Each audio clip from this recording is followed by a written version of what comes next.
జరుగుతుందన్న ప్రచారం ఏమంటారు, ప్రజలు ఏమంటారు? తెలంగాణ వ్యాప్తంగా, తెలంగాణనే కాదు భారతదేశ వ్యాప్తంగా మొత్తం కూడా ఇండియా కూటమి విజయదండు మోగిస్తూ ఉంది. 10 సంవత్సరాలు బీజేపీ కార్పొరేట్ సంస్థలకు లాభం చేకూర్చే విధంగా దేశాన్ని దోచుకుంటా ఉన్నాడు. దేశ సంపద మొత్తం కూడా కార్పొరేట్ సంస్థకు అప్పచెప్పి ప్రజలను మొత్తం కూడా పిచ్చోలను తయారు చేసే ప్రయత్నం చేస్తున్నాడు. ఉదాహరణకు 4 సంఘటనలు మీకు చెప్తాను. కరోనా మహమ్మారి సందర్భంగా అందరితో చప్పట్లు కొట్టించాడు.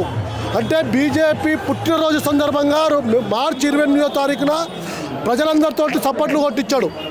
ఏప్రిల్ 13వ తారీఖున మళ్ళీ దీపాలు వెలిపించాడు.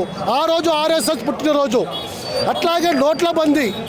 కాంగ్రెస్ ఎక్కడెక్కడ గెలిచిందో 2015లో బీహార్లో కానివ్వండి, అట్లాగే కర్ణాటకలో కానివ్వండి, మధ్యప్రదేశ్లో ఈ 3 రాష్ట్రాల్లో కాంగ్రెస్ గెలిస్తే 2016లో నోట్ల రద్దు చేశాడు. ఈ నోట్ల రద్దు మొత్తం కూడా బ్లాక్ మనీ వస్తుందని చెప్పేసి పేద ప్రజలు మొత్తం కూడా ఆ లూటీ డబ్బులు మొత్తం కూడా కార్పొరేట్ సంస్థలకు అప్పచెప్పిండు.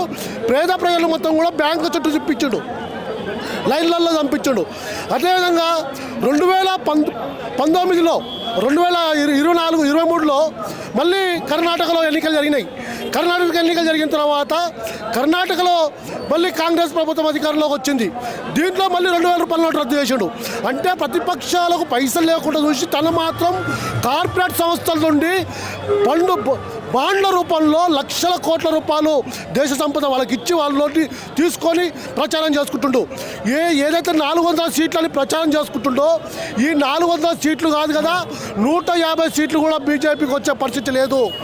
మహారాష్ట్ర, గుజరాత్, ఉత్తరప్రదేశ్, రాజస్థాన్, పంజాబ్ ఈ రాష్ట్రాల్లో బీజేపీ బలంగా ఉండే ఈసారి ఆ ప్రాంతంలోనే అట్టడులో ఉంటుంది. కాబట్టి పేద ప్రజలు ఎప్పుడు కళ్ళు మూసుకొని ఉండరు. నీ అరాచకాలు చూస్తూ ఉన్నారు. నీ అరాచకాలు ఈ ఎన్నికల ద్వారా ఓటు ద్వారా బుద్ధి చెప్పబోతున్నారు నరేంద్ర మోడీకి. కాబట్టి ఈ భారతదేశంలో ఇండియా కూటమి అధికారంలో రాబోతా ఉంది.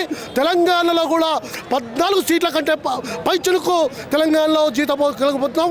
సికింద్రాబాద్ పార్లమెంటు కూడా 1,00,000 ఓట్లకు పైగా కాంగ్రెస్ అభ్యర్థి దానం నాగేంద్ర గారు గెలవబోతున్నారని చెప్పి తెలియజేస్తాను.